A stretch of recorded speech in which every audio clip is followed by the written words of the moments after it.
Betty et Barney, mythomanes ou vrais abductés. Betty et Barney. Alors qu'ils roulaient sur une route peu fréquentée du New Hampshire, le soir du 19 septembre 1961, les époux Betty et Barney remarquèrent une étoile brillante, qui se rapprochait d'eux rapidement. Ils s'arrêtèrent pour l'observer avec des jumelles. C'était un objet structuré avec des lumières colorées et clignotantes. Plus loin, ils stoppèrent de nouveau car l'objet s'était rapproché, et apparaissait maintenant comme une grande soucoupe volante, en vol stationnaire à peu de distance au-dessus de la route. Barney sortit de sa voiture et commença à avancer, mais il prit peur et revint en arrière, croyant discerner des silhouettes qu'il examinait. Puis ils se retrouvèrent en train de rouler dans leur voiture, avec un trou de 2 heures dans leur horaire. L'OVNI vu par Betty et Barney. Ce n'est que 2 ans plus tard que les I, toujours affectés par cette histoire insolite, furent soumis à des régressions sous hypnose par un psychiatre réputé de Boston, le docteur Benjamin Simon. Ils racontèrent alors, séparément, la même histoire d'enlèvement par de petits êtres à bord de l'OVNI, qui deviendra plus tard classique, description des à grosses têtes, grands yeux allongés, corps minces et peau grise. Examen médical, etc. L'histoire fut révélée en 1966, par le journaliste John Fuller dans son livre Le Voyage interrompu, d'Interrupted Journey, co-signé avec les I et le docteur Simon. Un résumé, publié par le magazine Look la même année, suscita énormément d'intérêt, et fut même suivi d'un film. Bien entendu, l'affaire fut bombardée de critiques. Le docteur Simon ne croyait pas à un enlèvement extraterrestre, pour lui totalement inconcevable, mais il dut admettre la sincérité des témoins. Il croyait vraiment à leur histoire, qui les avait fortement traumatisés. Pendant les 6 mois que dura le traitement, Simon, ex-hypnotiseur, essaya de leur faire admettre qu'ils avaient rêvé, mais ils restèrent convaincus que leur aventure était réelle. Incidemment, ceci contredit une critique courante des histoires d'enlèvement, qui accuse les hypnothérapeutes d'influencer les témoins. C'était raté, dans le cas du docteur Simon. Une autre critique porte sur l'examen médical qu'aurait subi Betty.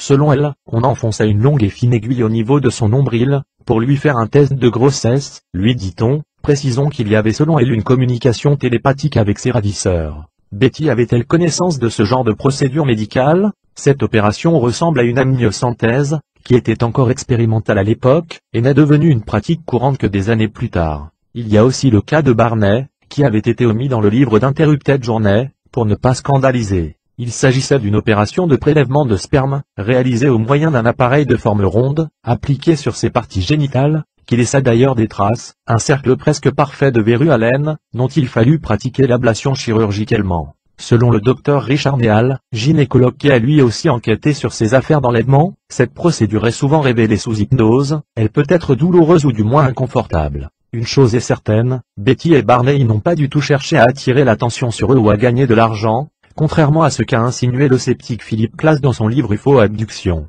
A Dangerous Game, enlèvement.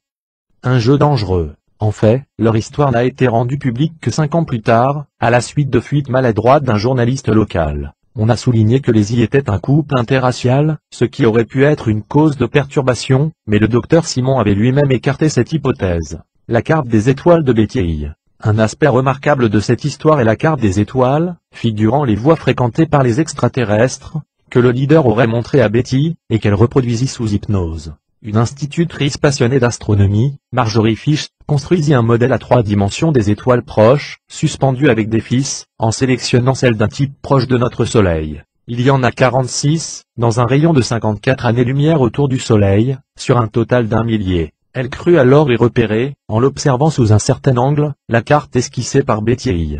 Les 2 étoiles principales du réseau, proches l'une de l'autre, appartiendraient à la constellation du Réticule, visible dans l'hémisphère sud, où elles sont connues sous le nom de Zeta Reticuli 1 et 2. Cette interprétation a reçu le soutien d'un certain nombre d'astronomes et d'ufologues, dont Terence Dickinson, auteur d'une plaquette, de Zeta Reticuli Incident. C'était un remarquable travail, mais les sceptiques n'ont pas tardé à le mettre en doute, notamment Jacques Vallée et l'astrophysicien Carl Sagan, au moyen d'un test statistique sur ordinateur. Cependant, leur argumentation a été réfutée grâce à une mesure plus précise des distances des étoiles. On a dit aussi qu'il s'agissait d'une étoile double, inadéquate pour être entourée d'une planète habitable. Mais c'était une erreur d'observation astronomique, a fait observer le physicien et ufologue Stanton Friedman, qui soutient ce modèle. Cette localisation de Zeta Reticuli 1 et 2, à 37 années-lumière de nous, est passionnante pour 2 raisons. D'abord, elles sont effectivement proches, à seulement un 1/8 d'année-lumière l'une de l'autre. Pour comparaison, l'étoile la plus proche du Soleil, Alpha du Centaure, est à 4,2 années-lumière de nous.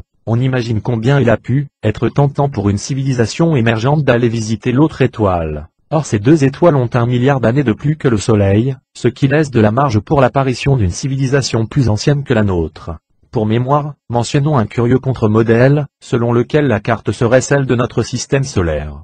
Pour sa démonstration, l'auteur a dû y incorporer de très petits et insignifiants corps célestes de notre système, c'est bien peu crédible. L'influence de la science-fiction, un autre argument sceptique, souvent avancé contre les îles, et d'ailleurs contre tous les récits d'enlèvement, est l'influence de la science-fiction. Il est clair que c'est possible aujourd'hui, rien qu'avec les nombreuses séries télévisées, mais était-ce plausible à l'époque des îles? Martin Cautemeillet a proposé une liste de films des années 50 à l'appui de cette hypothèse.